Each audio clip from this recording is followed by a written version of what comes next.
এবারও হরমুজ পাড়ি দিতে পারল না বাংলার জয়যাত্রা।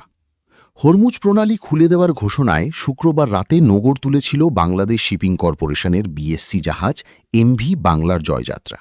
তবে যাত্রা শুরুর কয়েক ঘণ্টার মধ্যেই বেতার বার্তায় ইরানের বাহিনী জাহাজটি পারস্য উপসাগরে ফেরত যাওয়ার নির্দেশনা দেয়। নির্দেশনা পেয়ে আবারও পারস্য উপসাগরে নিরাপদ আশ্রয়ে ফিরে যাচ্ছে জাহাজটি।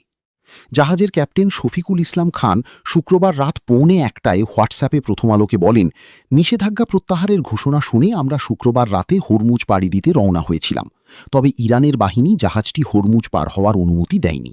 জাহাজটি ফেরত নেওয়ার নির্দেশনা পাওয়ার পর আমরা আগের জায়গায় অর্থাৎ পারস্য উপসাগরে ফেরত যাচ্ছি। রাতে ইরাগে বাংলাদেশ শিপিং কর্পোরেশনের ব্যবস্থাপনা পরিচালক কমোডোর মাহমুদুল মালেক প্রথম আলোকে জানিয়েছিলেন, পারস্য উপসাগর থেকে বাংলাদেশ সময় শুক্রবার রাত 11:50 বাংলার জয়যাত্রা হরমুজ প্রণালীতে প্রবেশ করেছে। রাত 3টা নাগাদ হরমুজ প্রণালী অতিক্রম করতে পারে। জাহাজ চলাচল পর্যবেক্ষণকারী সংস্থা মেরিন ট্রাফিকের ওয়েবসাইটে শুক্রবার রাত 11টায় দেখা যায়, ইরানের কর্তৃপক্ষ এই প্রণালী উন্মুক্ত ঘোষণার পর পারস্য উপসাগরে আটকে থাকা একের পর এক জাহাজ নগর তুলতে শুরু করে। শতাধিক জাহাজ পূর্ণ গতিতে হরমুজ প্রণালীর দিকে এগিয়ে যাচ্ছিল। তবে রাত 1:45টায় মেরিন ট্রাফিকের ওয়েবসাইটে দেখা যায় সবকটি জাহাজ আবার পারস্য উপসাগরে ফেরত যাচ্ছে। এই তালিকায় বাংলার জয়যাত্রাও রয়েছে। বিএসসির এই জাহাজ 2 ফেব্রুয়ারি থেকে পারস্য উপসাগরে রয়েছে।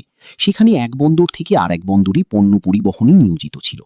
গত 11 মার্চ জাহাজটি ফিরিয়ে আনার সিদ্ধান্ত নিয়েছিল বিএসসি।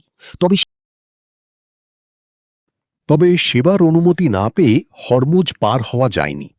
অনুমতি না পেয়ে সৌদি আরবের রাস আল খায়ের বন্দর থেকে প্রায় 37,000 টন সার বোঝাই করা হয় জাহাজটিতে।